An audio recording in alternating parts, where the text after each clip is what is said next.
بالاخره فصل 2 جوجوتسو اومدش و قسمت اولش ما دیدیم، توی استریم با هم دیدیم در کیک و مشکلی هم نبود، زیادم بودیم، 130 نفری مینیمم بودیم و خوش گذشتش. حالا فایلش هست میتونید نگاه بکنید. پنجشنبه ساعت 10 داریم اگه تغییری ایجاد نشه توی کیک و یک سری مسائل بسیار جالبی توی این قسمت بود، مخصوصا لحاظ بصری و هنری که من واقعا هنگ کردم سرش که چقدر خوب کار کردن که بهشون میرسیم. اول میخوام یه سری از بحث‌های تماتیک داستان روش جلو بریم، اما به طور کلی با یک استارت فوق العاده قوی روبرو بودیم و 23 قسمت قراره باشه، انگار 6 قسمت 5 قسمت این آرک، بعد قراره بریم سراغ اون آرک شیبویا هرچی که هستش. قبل شروع تحلیل من ازتون یک خواهش دارم عزیزان، اگه براتون اهمیت داره فعالیت این چنل و دوست دارید که منم انرژی بگیرم و بیشتر کار انجام بدم و بیشتر سعی بکنم ویدیو بدم، ممنون میشم کامنت بذارید، لایک بذارید، ویدیو رو شیر بکنید، این چرت و پرتا، چون با حقیقتش رو بخواین خیلی تاثیر میذاره اخیراً روی اینکه توی بگیم که الگوریتم بره یا نه. الگوریتم نره هم خب ویدیو دیده نمیشه، دیده نشم خب من نمیسازم یه جای بعد دیگه. دمتون گرم. قبل هر چیزی و بدون ترتیب میخوام برم سراغ یک موضوعی که اول ذهن منو درگیر کردش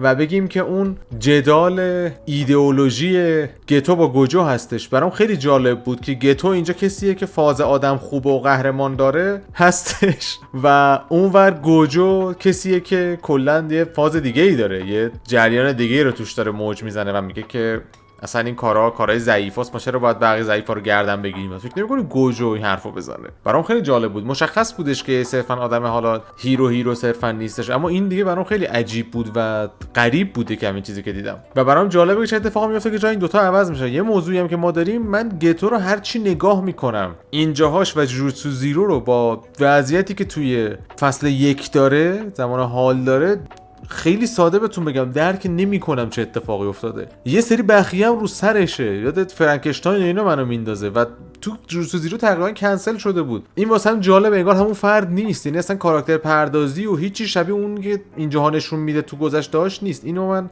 خارج از نوبت گفتم چون واقعا چش منو ناجور گرفته. منم اخیراً دوباره ریواچ کردم برای اون ویدیویی که خیلی خوب ویو نزدید، راستی دلم شکست. ویدیوی خلاصه و هرچی نگاه میکنم کمتر متوجه این میشم. دوست دارم جلوتر بفهمم که چی میشه، تغییرات که اتفاق میفته، مخصوصا تغییر این که بهتره بگم ترانزیشنش به زمان حالش نه، چون به نظر من همون فرد نیست که تو الان یا پازسته، یعنی یا تسخیر شده یا مغزشو عوض کردن، حرکتای هیول دیلوژنی چیزی نمیدونم، یه چیزی شده، اونو ولش کنید از زمان حالو. ولی میخوام ببینم اون فاصله بین اینی که الان تو دبیرستانن تا بعدش که میخوره به زیرو، میخوام چه اتفاقی افتاده، چون بازم تفاوت سنگین اینجا هستش و چی شده، چیزی رو فهمیده، راز خاصی دارن این جوجوتسو به قولی سورسر را جوجوتسو یوزر ها، هر چی باید دید چی بوده. میریم سراغ داستان اصلی و چیزی که ما دیدیم. قبل هر چیزی ببینید استارت که میخوره خیلی برام جالبه. حالا یه سری خرت و پرت که نشون میده میاد رو بحث این که مدل قدیمی نشون، انگار مثلا سی وی آر قدیمی باشه، وی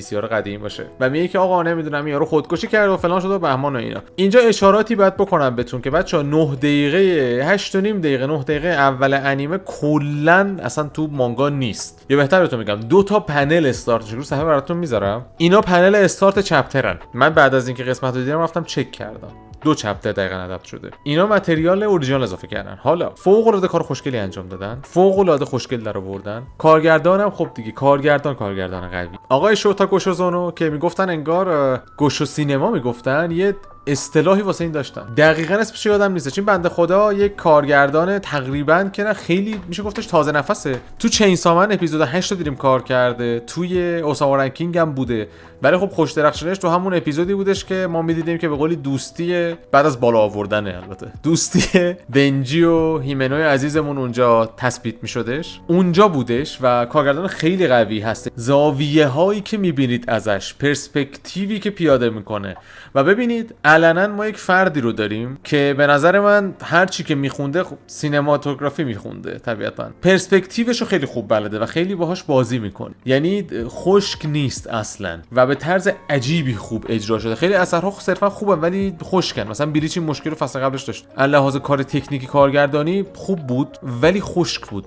اینجا همش نوآوری و بگیم که خلاقیت و عشق و علاقه عزیزان به کاری که دارن انجام میدن داره میباره قشنگ اثر روی اثر. سکانس قدم زدن رو دارین، ترسیدن اوتاهیمه رو دارین که گویا به روش و تکنیک روتوسکوپ اجرا شده. سر اتک اینو احتمال خیلی خوب یادتون باشه، به نظر میاد روتوسکوپ باشه. من حالا صحبت کردم عزیزانی که بیشتر واردن، اونها هم نظر بودن که خب ما نداریم کسی رو که بتونه انیماتوری درست درمون در جریان شده باشه، کمیته انیمه ایران که بخواد چیز کنه. من با بچهای هنر صحبت میکنم سر این جور قضايا و با بچه‌ای که حالا سینما حالیشونه سر این مسائل. صحنه دویدن رو داریم که اونم هنجرانه، یعنی دستی کشیده شده، یاد پاپریکا میندازه ما رو. خیلی اصلا عجیب روش وقت گذاشتن، شدیداً عجیب وقت گذاشتن. یا زمانی که ما ورود آقای گوجو رو داریم، یا آقای گوجه ساتوری وقتی ساتوری گفتم، که کفششه، بعد یه حالت یک اسکرول آپ یا تغییر سکانسی که از پایین از پاش به بالا میاد. یعنی خب میدونیم منظورم چیه دیگه.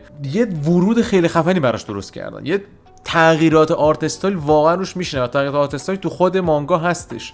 یعنی نیایید بگید که مثلا چیزی تغییر کلی داریم، تغییرات وسط اثر الانش میرسن وسط قسمت رو، ولی نیایید بگید که آقا نمیدونم این چه شتی بود. نه، اتفاقا الان واقعا داره به تونش میخوره و شدیدا خوب روش کار کردن. هیونلی دیلوژن هم هفته پیش فصل پیش این کارو کرد. حالا من واسه پیدا کنم ویدیومون هم میدم، ولی مطمئن شم زودتر 2 صفحه دیگه نیست. ببینید ما یه چیز دیگه هم داریم اینجا، تغییر و چنج توی آرت استایلاست که واقعا بجاست.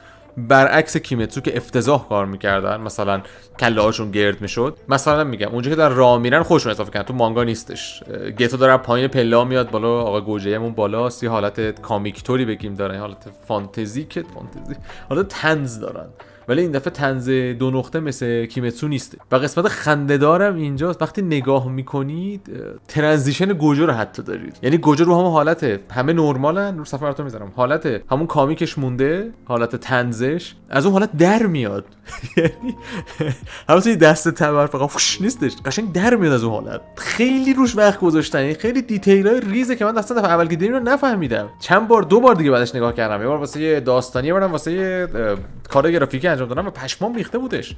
گتو هم اول که میاد بالا حالا همونطوریه، بعد نرمال میشه. خیلی خوبه، اصلا یه چیز عجیبی خوبه اجرا کردن. جلوتر هم بحث سالن بسکتبال رو دادین که خب تو مانگا پشت میز بودن، بردنش بسکتبال یکم جذاب‌ترش کردن دیگه. آقا یه حالت چیزش هم دارن که آره داشوی گروهتون دارن بسکتبال هم بازی میکنن، واه لوک ات دت، مثلا قشنگ حالت فن سرویس اسپورتی هم براتون پیاده کردن برای بارمان تو چت یا پسران و پسر پسند. به نظرم به جا بودش تغییر لوکیشن. حالا اینجا یکم میگذریم از این قضیه.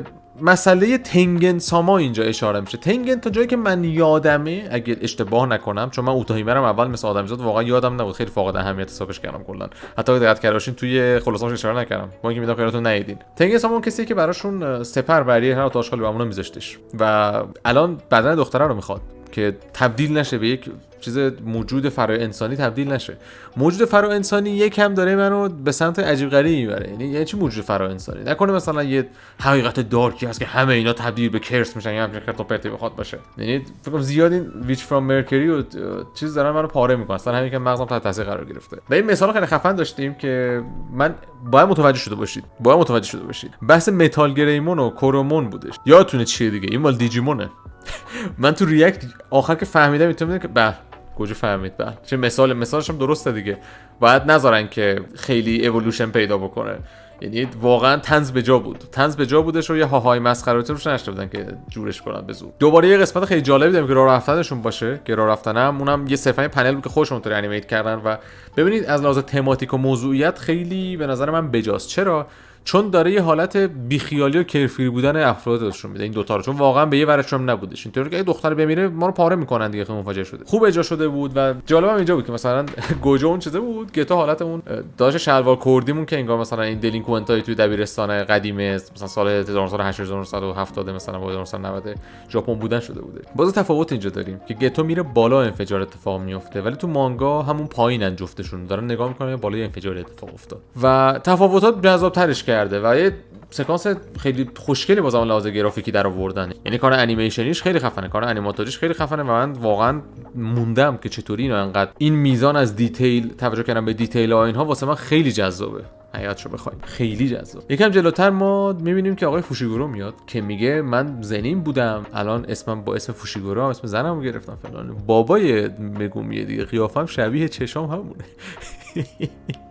این بابا میگویه نه با وایس اکتر دیو وایس اکتر دیو اشاره کردم تو ویدیو. وایس اکتر دیو اصلا کلا 1000 درجه جذاب‌تر شد. حالا اگه جوجام ندیده باشین وایس اکتر زیک. خب قسمت بعدی رو دقت کردش. ببینید علاوه بر موضوعیت کلیش ما یه چیز جالبی اینجا داشتیم. ما انداخت وسط جریانی که ما نمیدونیم دقیقاً، خیلی سریع پرتام کردن مثلا نمیدونیم چه خبره. این رفته یه کرس رو بگیرن، بعد یهو با گوجه دوستان روبرو شدیم، بعد یهو وسط روبرو شدن متوجه شدیم که خب گتو انگار اوکی بوده. چیکارش کرد کردن که این حالت ساسکه وار میفته به جون ملت و چه اتفاقی میفته که بعد الان تو زمان حالم اونطوریه و بخیه است سرش. حالا اون به نظرم خیلی پیچیده‌تر از این قضیه باشه، ولی یه آرکی رو تو تابستون داریم در مورد تابستون، در آرامش تابستون و با وایب تابستون و آرت استایل تابستونی، اسمش چی بذارم، همه چی رو هم نشسته. حتی اولش هم که گتا داره صحبت میکنه خیلی فضا مرده است، دقت کنید خیلی فضا مرده است و بعد که کرسشو میکشه بیرون، یعنی میخواد کرسر رو کنسل بکنه و بعد واسه ابزور کردن اینا بشه، خیلی همه چی کلا براق و یعنی یه کانتراستی هستش. انگار که مثلا یه واقعیت تلخی رو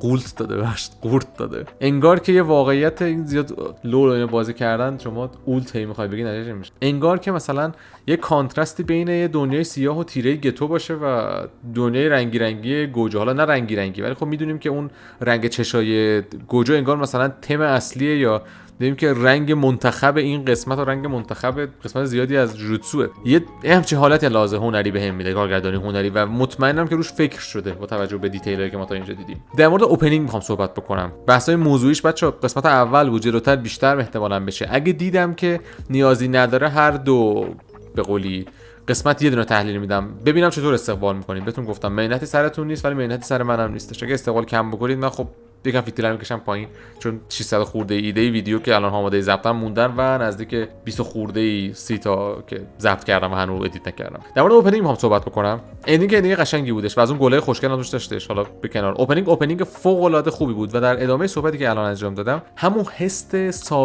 تابستونی دارم میمیرم فکر کنم. امروز 4 تا ویدیو ادیت کردم. حس تابستونی رو میرسونه و در عین سادگی یه سری چیزای جالب اسپویلی هم توش داره و الان این سری از فریمایی که میبینیم دردآورن. چون من یاد جوجوتسو زیرو میافتم، جوجوتسو کایسن زیرو میافتم و چیزایی که گتو بوجو رو میبینم که داداشی قشنگ با هم رفیقن. حالا سر کله هم یکم میزنن ولی با هم رفیقن و اینجوری هم که خب چه اتفاقی افتاده، چرا گتو دیوانه شده. دیوانه شاید نشد، حتی شاید ما دیوانه ایم طرفدار آقا گوجه و ایناییم. واسم جالب ایناش و اوپنینگم شدیداً آهنگش هموناست که گوش میدی خوشت میاد، هی بیشتر گوش میدی بیشتر خوشت میاد. ویژوالم که همه چی خوب کار کرده بودن. یعنی نمیدونم کسی اگه بخواد به این گیر بده فقط میتونه تنها گیری که بده میتونه که آرتستان چرا عوض شده، که خب منطقیه با خود وایب این آرک. احتمال 99% هم باید به زمان آرک شیبویا که برسه، زمان حال انگارم و برگرد حالت عادیش، چیزی که بوده شاید برنگره نمیدونم. ولی این چیزی که ما اینجا داریم میبینیم باز اثر حالت، ببینید به اندازه چینسا من سینماتیک نیست، ولی انگار که جوجوتسو فرمولش رو پیدا کرده بالاخره. این نتیجه‌ای که من بهش رسیدم تا اینجای کار. حالا بعد بقیه قسمت‌ها رو ببینیم و همین. ممنونم که همراهی کردید. امیدوارم شب روزگار خوبی داشته باشید. یادتون نره که ریاکت‌ها پنجشنبه هستش. این ویدیو رو که می‌بینید ما شنبه شب هم ساعت 11 یا 11 و نیم احتمالاً ریاکت بیلیچو داریم. می‌خوام ببینم بیلیچ هم چند نفر میاد. اگه زیاد باشین ریاکت بیلیچ هم سر جاش میذارم. مرسی که همراهی کردید. شب روزگار خوبی داشته باشید. پسندیده باشید و فعلا عزیزان و کامنت حتما بذارید، خوشحال میشم.